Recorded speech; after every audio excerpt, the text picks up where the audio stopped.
musée d'histoire naturelle et d'ethnographie, ou Muséum 11 rue Turenne, a rouvert ses portes le 28 janvier dernier sur une nouvelle exposition « Animaux de nos forêts, légendes, historiques, évolution ».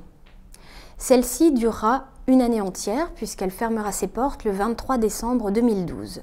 L'exposition présente les animaux de nos forêts au pluriel parce que les forêts alsaciennes sont toutes très différentes et très variées. Nous avons des forêts de plaine, nous avons des forêts pré-vosgiennes, des collines sous-vosgiennes et nous avons également la forêt vosgienne. Par conséquent, les animaux diffèrent et la biodiversité diffère en fonction de la variété de ces milieux. L'exposition présente tous ces animaux, du plus petit au plus gros, c'est-à-dire de la fourmi charpentière, du hanneton, du lucane cerf-volant pour les insectes, en passant par les batraciens, les amphibiens, jusqu'à l'écureuil, jusqu'au blaireau, jusqu'au chat forestier. Vous pourrez également observer le lynx, le grand tétras, mais également toutes les espèces d'ongulés, ainsi que les super prédateurs qui ont disparu de nos régions, à savoir le loup et l'ours. Je pense qu'il est important de mettre l'accent également sur la mise en scène de cette exposition. En effet, nous avons travaillé avec Jean-Pierre Anger. Jean-Pierre Anger qui est aussi animateur d'une troupe de théâtre, le Théâtre National du Sécateur, qui a cherché à personnifier véritablement certains de ces animaux. Que ce soit le grand tétras, le lynx, l'ours ou le loup, il a cherché à leur donner véritablement un rôle, à leur donner quasiment la parole. Le visiteur pourra observer par exemple le loup placé comme sur une scène de théâtre ou de cabaret, entouré de drapés rouges, de rideaux rouges, d'un rouge flamboyant et très vif, avec un gyrophare à ses côtés.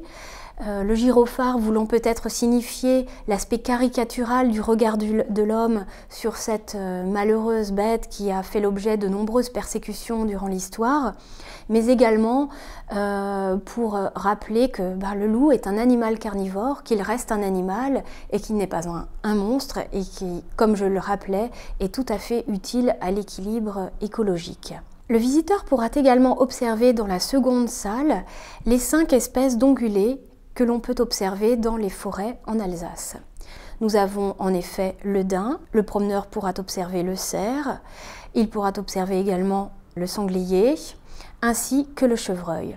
Ces 5 espèces d'ongulés occupent la plaine d'Alsace et sont fort nombreux. Donc l'exposition présente des animaux soit encore très présents dans nos régions alsaciennes, soit disparus, soit en voie de disparition. Nous avons en effet cherché à mettre l'accent sur la manière dont l'humain a pu impacter sur son environnement. Comment l'homme a pu modifier son environnement et faire disparaître certaines espèces. Le lynx a été réintroduit il y a quelques années et nous présentons ici au musée une espèce qui avait été retrouvée morte, probablement tuée par un braconnier et que nous avons fort heureusement pu naturaliser. Le lynx est présent en effet dans les Vosges et il est tout à fait utile à la régulation des populations, notamment de chamois. Nous avons présenté aussi à côté du lynx le grand tétras. Nous présentons 5 mâles et puis quelques poules également. Le visiteur pourra sans doute s'émerveiller de cet animal, de cet oiseau qui est tout à fait monumental et qui malheureusement vivait en grand nombre dans les Vosges il y a quelques années et dont on ne retrouve actuellement plus qu'une un peu plus d'une centaine d'espèces. Le grand tétras est tout à fait utile aussi à l'équilibre écologique comme toute espèce et il est menacé par la densité de population. Alors le message de l'exposition est de présenter ces animaux, des animaux menacés, des animaux disparus et de voir comment l'homme, par son regard soit ignorant, soit obscurantiste, a pu faire disparaître certaines espèces et comment aujourd'hui nous en payons peut-être les conséquences. Il est important pour nous que le visiteur puisse comprendre que certaines espèces comportant une mauvaise, entre guillemets, une mauvaise réputation, des animaux qui ont été mis en accusation faussement, comme le loup ou comme l'ours, ont leur rôle et un rôle tout à fait important à jouer auprès de la chaîne écologique.